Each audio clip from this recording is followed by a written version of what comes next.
Salut à tous, on se retrouve pour l'épisode 1585 du Zap Image. On commence aujourd'hui en ce 18 septembre avec quelques anniversaires. Tout d'abord, le jeune américain Christian Pulisic, l'attaquant de Chelsea. Il fête aujourd'hui ses 23 ans. Et pour finir, l'ancienne légende anglaise, donc l'ancien défenseur de Arsenal, Campbell, fête lui aujourd'hui ses 47 ans. Ensuite, on va parler des résultats de la soirée d'hier, car il y avait quelques matchs dans les gros championnats européens. On commence tout d'abord en Ligue 1. Le derby, Strasbourg contre l'équipe de Metz. Et Strasbourg s'est imposé 3-0 contre l'équipe du FC Metz. À York et un doublé de Diallo. Strasbourg remporte le derby. Et Metz, toujours aucune victoire en ce début de saison. C'est une catastrophe bien sûr pour les Messins. Parfait pour Strasbourg. Avec cette victoire, ils remontent à la 10e place de la Ligue 1. Donc la fête bien sûr à la Méno. Il y avait aussi un match en Angleterre. Newcastle contre l'équipe de Leeds United. Score final 1 partout. Rafinha et Alan Saint-Maximin buteur, deux anciens joueurs de Ligue 1. Donc toujours pas de victoire pour Newcastle et Leeds United cette saison. Donc compliqué ce début de saison pour ces deux clubs. Et on revient sur l'attaquant français Alan Saint-Maximin. Pour moi, c'est vraiment un joueur sous-coté. Il a vraiment un sacré talent et on parle très peu de ce joueur. Donc cette saison, c'est déjà 5 matchs et 2 buts, 2 passes décisives, bien sûr. Alan Saint-Maximin, des très belles stats, bien sûr, pour le jeune attaquant français. On peut voir qu'il est parti célébrer son but égalisateur hier avec les supporters de Newcastle. Ensuite, en Espagne, il y avait le Celta Vigo contre l'équipe de Cadiz. C'est l'équipe de Cadiz qui s'est imposé 2-1 du côté du Celta Vigo. Il y avait aussi un match en Serie A, Sassuolo contre l'équipe du Torino. C'est l'équipe visiteuse du Torino qui s'est imposée 1-0 du côté de l'équipe de Maxime Lopez.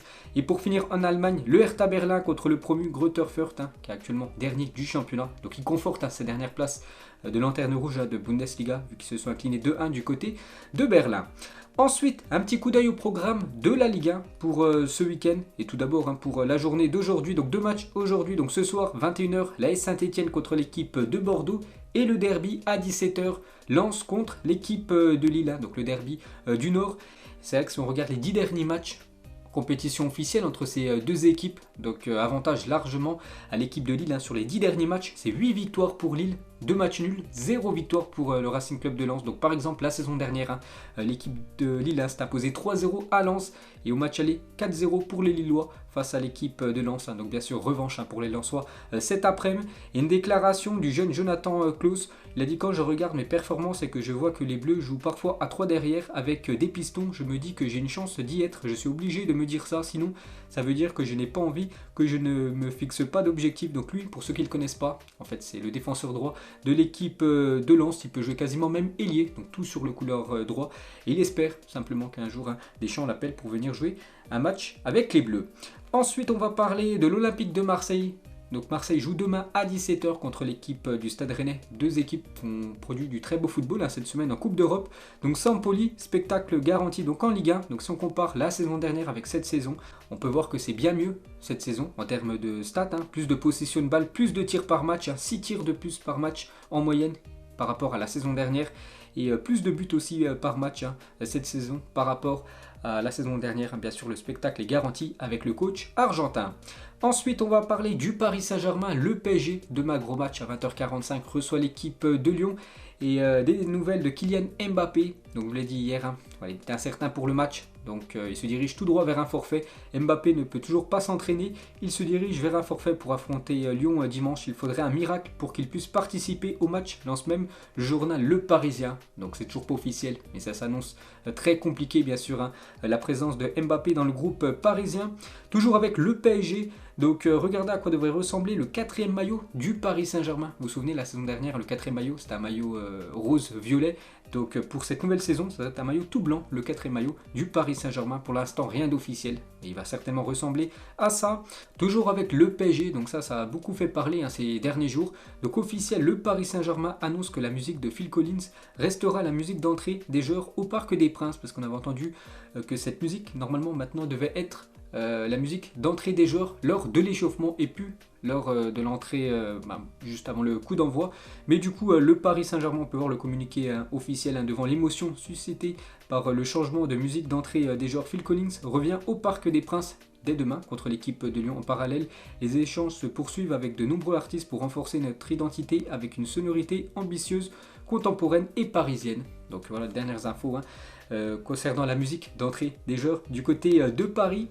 On peut voir la une du journal L'Équipe aujourd'hui et ça parle de Léo Messi. Et en gros, 110 millions en 3 ans pour Léo Messi. Donc voilà, on va voir tout ça. Donc le salaire de Messi au Paris Saint-Germain s'élève à 30 millions d'euros net par an, dont 1 million payé en crypto-monnaie. Pour chaque saison supplémentaire, Messi touchera 10 millions net de primes de fidélité. Au total, Messi peut toucher jusqu'à 110 millions d'euros net pour ses 3 ans de contrat. Donc c'est simple, la première année, donc 30 millions pour Messi. Donc sa deuxième année, 10 millions de plus de fidélité, donc 40 millions. Et la même chose lors de sa troisième année. N'oubliez pas qu'il a signé 2 ans plus une année en option. Donc Messi, s'il reste 3 ans du côté de Paris, il pourrait toucher net plus de 110 millions d'euros. Ensuite, toujours avec lui, donc demain, normalement il va commencer titulaire contre l'équipe de Lyon. Et pas moins de 253 accréditations ont été accordées à des journalistes venus du monde entier pour assister au premier match de Léo Messi au Parc des Princes avec le PSG. C'est que ça fait plus d'un mois et demi qu'il a signé du côté de Paris, mais on ne l'a toujours pas vu jouer du côté du Parc des Princes. Léo Messi, demain, normalement bien sûr, il sera dans le groupe parisien. Il devrait même commencer titulaire, donc il y aura beaucoup de journalistes qui viennent un peu de partout dans le monde pour voir les premiers pas de Léo Messi du côté du Parc des Princes. Une photo de Neymar, donc on compte beaucoup sur Neymar demain, parce qu'on est complètement déçu contre l'équipe de Bruges, en espérant que Neymar retrouve son niveau. Et côté lyonnais, donc le staff lyonnais est optimiste concernant la présence de Moussa Dembélé pour le choc de dimanche face au Paris Saint-Germain. Donc il était forfait jeudi soir lors du match d'Europa League, Moussa Dembélé, mais il pourrait être dans le groupe lyonnais demain pour le déplacement à Paris. Les tests physiques passés aujourd'hui seraient très rassurants, donc bonne nouvelle bien sûr pour l'OL. Ensuite, un petit coup d'œil au programme de la journée, cette fois-ci dans les autres gros championnats européens. Donc déjà, il y a une journée de Ligue 2 ce soir à 19h. En Italie, par exemple, l'Inter reçoit l'équipe de Bologne cet après-midi. Je sais pas, en Angleterre, par exemple, Arsenal se déplace du côté de Burnley. Liverpool contre Crystal Palace. Manchester City contre Southampton. On peut voir que l'Atlético Madrid reçoit l'Athletic Bilbao cet après-midi. Le Bayern Munich reçoit l'équipe de Bochum. Et concernant le Bayern, je l'avais dit hier, c'est bien officiel, le Bayern Munich jouera avec un maillot unique ce week-end à l'occasion de la fête de la bière cet après-midi contre l'équipe de Bochum. Ensuite, une déclaration de Klopp par rapport au match cet après-midi de Liverpool contre l'équipe de Crystal Palace. L'apport de Vieira à Crystal Palace énorme, c'est maintenant une vraie équipe de foot et Vieira a une idée très claire de ce qu'il veut mettre en place du côté de Palace. Donc le match est programmé cet après-midi à 16h.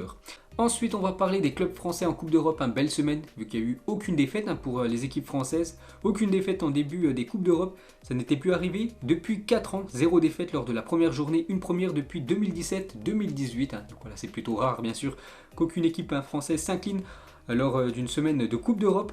On revient sur le match de Lyon contre l'équipe des Glasgow Rangers. On peut voir qu'il y avait plus de 1 300 000 spectateurs qui ont suivi la rencontre de Lyon face aux Rangers sur W9 jeudi soir. Donc c'est la meilleure audience depuis 3 ans pour la chaîne W9, pour vous dire que l'Europa League, même si c'est pas la Ligue des Champions, ça attire toujours autant de monde, bien sûr. Toujours sur cette rencontre, on peut voir que le magnifique but de Karl Toko Ekambi contre les Rangers a été élu plus beau but de la semaine en Europa League. Félicitations à lui. Concernant le meilleur joueur de la semaine en Europa League, c'est l'ancien joueur par exemple du Bayern ou même de Dortmund, c'est Mario Götze avec son nouveau club du PSV Eindhoven.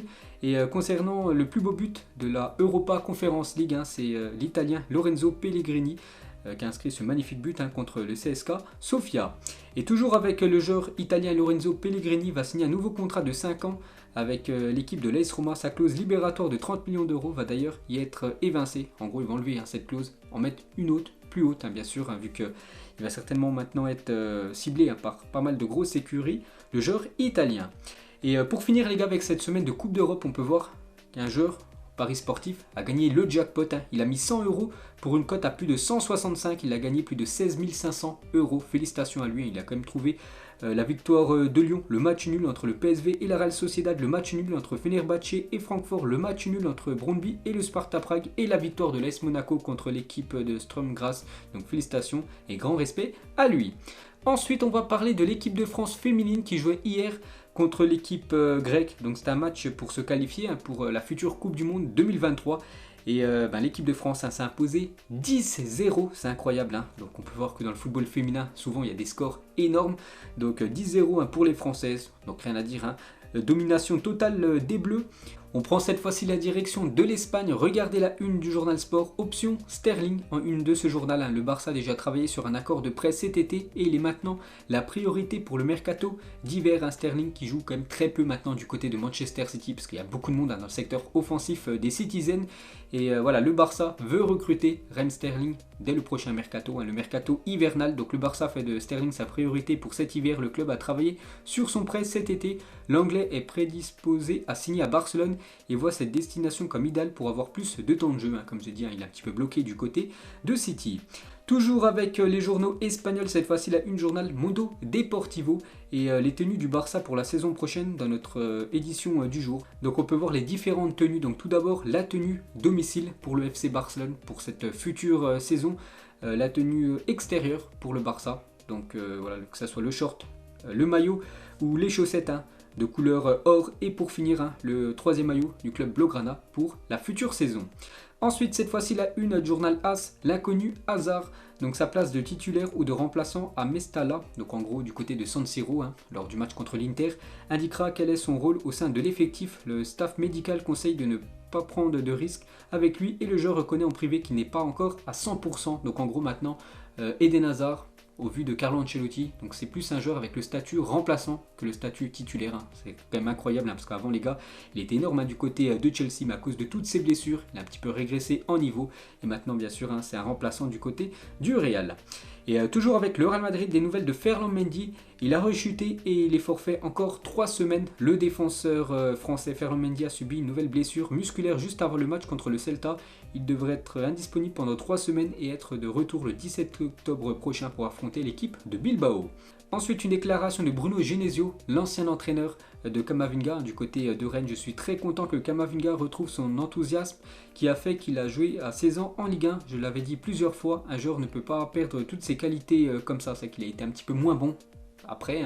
Vraiment, tout le monde l'a découvert. C'est que ces derniers mois, ça a été compliqué pour Camavinga du côté de Rennes. Mais là, vraiment, il commence très fort du côté du Real.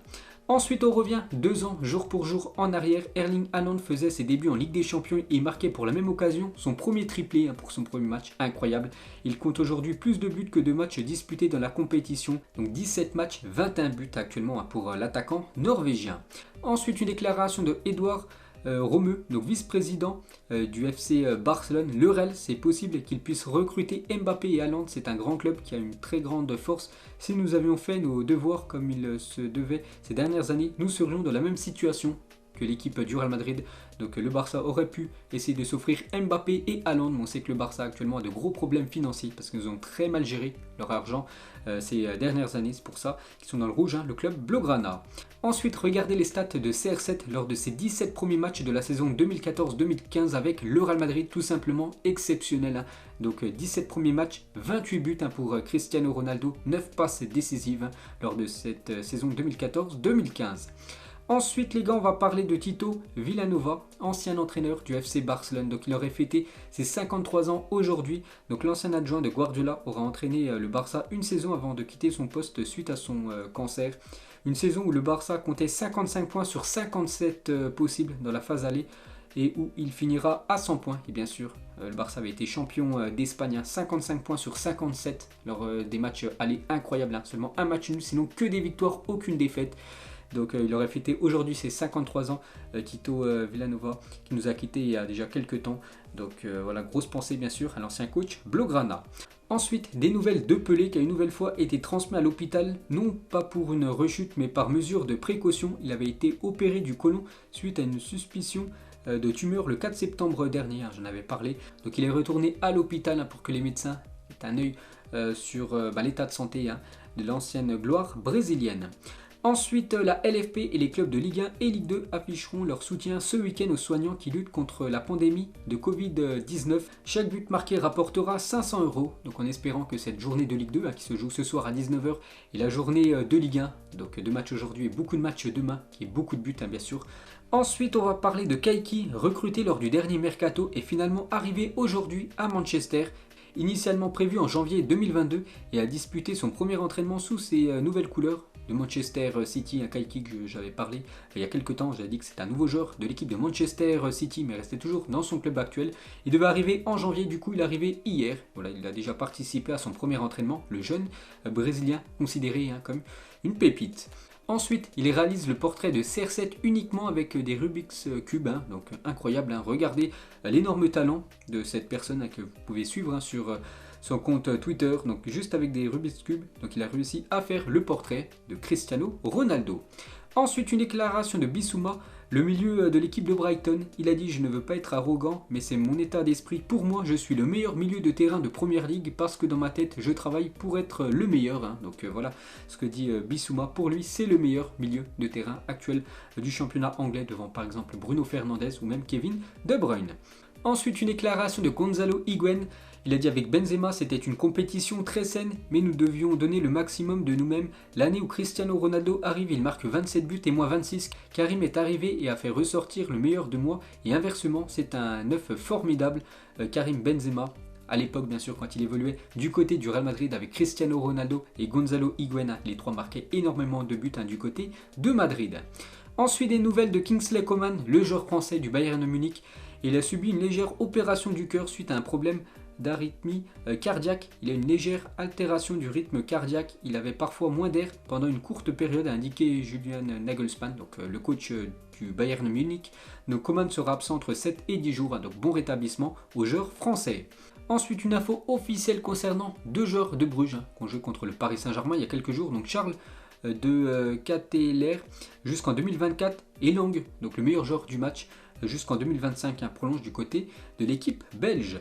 Ensuite, une déclaration de Mino Raiola, l'agent du gardien parisien Donnarumma. Donc Donnarumma a fait un choix de vie. Je pense que la Juventus a toujours un grand regret de ne pas l'avoir fait signer. Keylor Navas, pas de doute, Donnarumma sera le gardien titulaire du côté de Paris, d'après Mino Raiola. Donc pour l'instant, c'est plus comme Keylor Navas, parce que par exemple lors du gros match de Ligue des Champions, contre l'équipe de Bruges, c'est Keylor Navas qui a gardé les cages parisiennes. Et toujours avec Mino Raiola, il parle d'un autre client qu'il a, bien sûr, c'est Paul Pogba. Le contrat de Pogba expire l'année prochaine. Nous allons parler avec Manchester United et nous verrons. Il est certain que la Juventus est restée dans son cœur et qu'il se soucie beaucoup de ces choses-là. La possibilité qu'il revienne à la Juventus existe pour le futur de Paul Pogba. Donc n'oubliez pas qu'il est en fin de contrat lors du prochain mercato estival l'année prochaine. Donc on ne sait toujours pas s'il va plonger du côté de Manchester. Est-ce qu'il va retourner du côté de la Juventus? On entend encore cette rumeur, bien sûr, PSG, pourquoi pas le Real Madrid. Ensuite, on va parler des finances actuellement du côté de la Juventus. Au 30 juin 2021, les pertes affichées par la Juventus Turin s'élèvent à plus de 209 millions d'euros. C'est énorme. Le club turinois affiche une dette de plus de 389 millions d'euros. Donc les comptes, bien sûr, sont dans le rouge actuellement du côté de la Juventus. Ensuite, des nouvelles de Mehdi Benatia. Il a réussi le challenge de la lucarne d'Evry dans la banlieue parisienne. Donc il est parti du côté de Evry tenter cette frappe dans la lucarne et il a réussi, l'ancien défenseur de la Juventus. Ensuite, Liverpool dévoile les notes de ses joueurs. 4 joueurs se partagent la note de 89 dans le prochain FIFA 22 qui sort dans quelques jours. Donc Alisson, Mané, Salah et Virgil van Dijk, les 4 joueurs ont une note 89 dans le mode FUT, donc très belle note pour les joueurs de Liverpool. Et on peut voir le 11 des meilleurs joueurs de Serie A sur FIFA 22 avec par exemple, je sais pas, Immobilier, Kessié ou même le milieu Milinkovic Savic. Et pour finir avec FIFA, donc une info que je vous avais donnée il y a quelques jours, donc c'était une rumeur et ça se confirme, 17 nations devraient être supprimées de FIFA 22 selon diverses fuites, donc toutes ces nations, l'Afrique du Sud, le Cameroun, la Colombie, la Côte d'Ivoire, la Suisse ou même la Turquie, toutes ces équipes normalement devraient être supprimées dans le mode saison dans le prochain FIFA 22. Ensuite, les joueurs du Dynamo Bucarest sont entrés sur le terrain ce week-end avec des chiens errants afin de les aider à trouver un nouveau foyer, donc très beau geste de la part des joueurs du Dynamo Bucarest en Roumanie. Une déclaration de Léo Messi, elle date un petit peu de quelques temps. Il avait dit, je ne suis pas du genre à échanger les maillots, mais j'ai demandé à Zidane une fois quand les joueurs argentins demandent, je change, mais personne d'autre, et je ne suis pas du genre à demander. Et la première fois qu'il a demandé, c'était le maillot de Zinedine Zidane. Ensuite, regardez les stats de William Saliba du côté de l'Olympique de Marseille, des très belles stats. Donc il a réussi plus de 1636 passes en 2021. Aucun autre joueur âgé de 21 ans ou moins n'a fait mieux dans les 5 grands championnats européens. Incroyable bien sûr, le niveau et surtout la qualité de passe pour William Saliba. Ensuite, une petite photo de Paris et surtout le Parc des Princes avec la Tour Eiffel en second plan. Donc photo de jour et une photo de nuit bien sûr, quand le Parc des Princes est allumé. Ensuite Didier Drogba devant son public du côté de l'Olympique de Marseille il y a déjà quelques temps, certainement l'un, peut-être le meilleur attaquant de l'histoire de l'équipe de Marseille, et Didier Drogba dans une autre équipe où aussi il a été une légende, bien sûr l'équipe de Chelsea. Un autre grand numéro 9 à l'ancienne, Djibril Cissé avec ce maillot mythique de la Géocère PlayStation 2.